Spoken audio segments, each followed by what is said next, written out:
Super Earth is in need of Helldivers to help spread the democratic joys of liberty, and today, I'm answering that call. My name's Angela, and welcome to Hobby Night. Much like a lot of you, ever since Helldivers 2 released, I have become absolutely obsessed. I have been playing so much of the game, running missions, practicing with my anti-tank gun, and absolutely loving annihilating bots with crack missiles. It's so cool. And that got me thinking, this feels very familiar to Starship Troopers and even Warhammer 40k. Wouldn't it be cool if there were some Helldiver STLs out there that you could print? Well, that got me thinking as well. I do in fact have a 3D printer now. I picked up an Elegoo Saturn 3 Ultra recently, and so I went to look and see if I could find some STLs for Helldivers. And lo and behold, Trifin Studio has me covered. So let's get to work.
After assembly, it's time to get the models primed up, and I want to do this with the grisaille technique, making sure that we have some nice pre-existing shadows, midtones, and highlights to work with when we get to our contrast colors.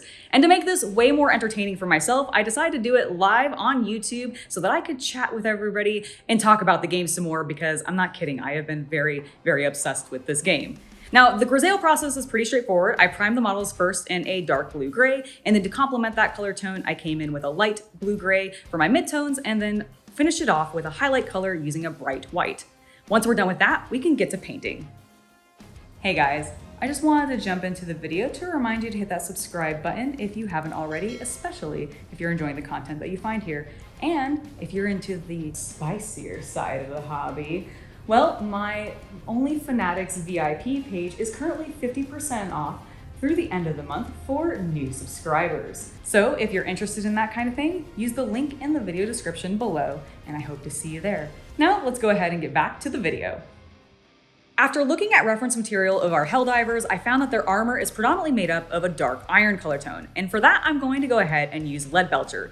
This is going to be applied to all the flat armor panels of their armor, as well as any of the buckles or anything holding that armor on.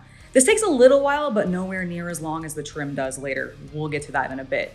For now, we're gonna stick with the metallics. Their guns have a little bit more of a natural steel color tone, which is precisely what I use on the guns, on the radio, and of course the grenades. Once that's finished, the last color that we need to take care of is a bronze color tone that appeared on some of the main guns and also the anti-tank launcher. And this I use a bronze color tone that I found randomly in my collection, and I think it's perfect. It is such a bright but soft gold, and I absolutely love the way that this complements with the natural steel color tone that I've already put on the weapons. After that, we can start taking care of some other details. Remember that period where I said there was going to be a lot of time spent doing one particular task? Well, we're at it. We need to paint all of the trim And all of it's going to be in a beautiful, bright yellow color tone because Helldivers used a black, silver, and gold color scheme, which translates into a lot of yellow and black and silvers. It's really beautiful, but this step takes a while. I think I spend most of my second day of painting completely just working on the trim. But when it's done, it really, really brings these figures to life, and I absolutely love the look of them.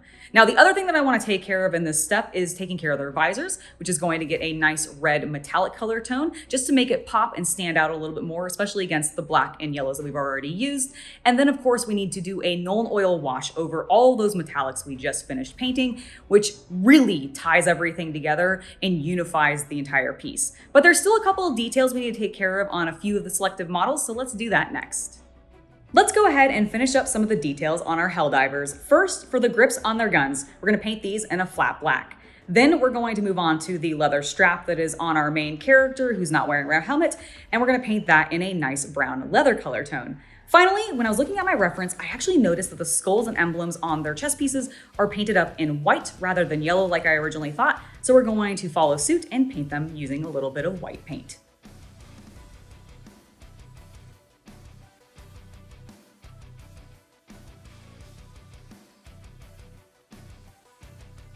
Let's talk about our unhelmeted main character. Now, when I saw this 4-man squad, immediately my first thought was, okay, this is going to be my character, the unhelmeted badass who's going into hell to just, not with her head protected, because that's smart. That's me. That's definitely what I would do. It's the Space Marine way. It's the Super Earth way.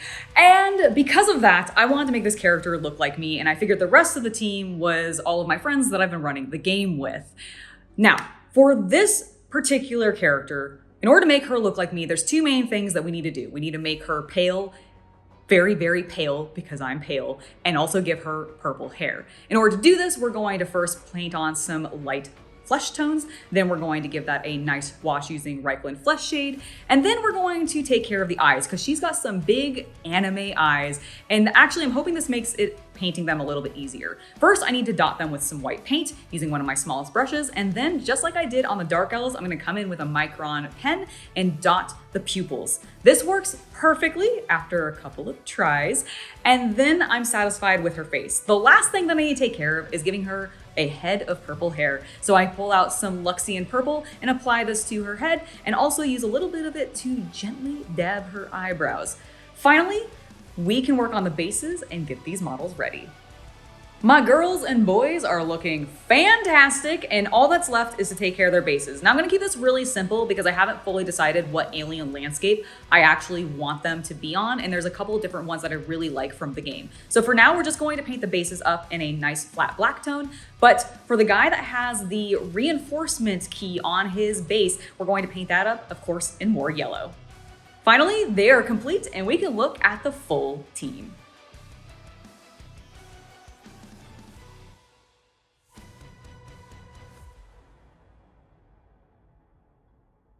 And here she is, the completed model with her entire squad. I absolutely love how these models came out, and I am so grateful that Trifin Studios had these available for free on My Mini Factory. If you want to get your hands on these yourself, you should absolutely go and check them out. Print them and do up your own designs with them. Have fun, play around with them. It's a super, super fun print. And I've just been loving this game. Let me know down in the comments, have you been completely obsessed with Helldivers 2? Would this be something that you'd want a board game or something like that to be made of down the line? Because let's face it, a lot of video games these days end up getting turned into board games, and Helldivers I think could be a potentially fun one. Regardless, there are plenty of opportunities now that I have my 3D printer to do more projects like this that are kind of out there IPs that maybe don't necessarily have always the same support as some of the bigger ones do. So if there's any that you might be interested in seeing me cover, do let me know down in the comments. Now, before I head out, I do want to give one final thank you to not only my patrons, but also my YouTube members for making it so content like this can continue to happen. Without your guys' support, we just would not be doing this. So thank you very, very much. I have been Angela, and I hope you have a wonderful hobby night.